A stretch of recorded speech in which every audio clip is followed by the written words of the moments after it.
Hello guys, आप लोग कैसे हैं। ये गाइकिंग का स्प्लिट एसी है टोटल का। इसमें ब्लोअर का आवाज़ आ रहा था बहुत। इसको तो भी निकाले हम लोग। इसका ये देख के अगर आवाज़ आए तो इसको ये पलटी करके लगा देंगे और थोड़ा ग्रीस इसमें भर दो। देखिए इसको,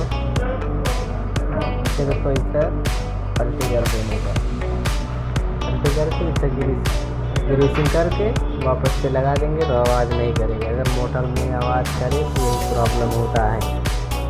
बस ये इतना ही।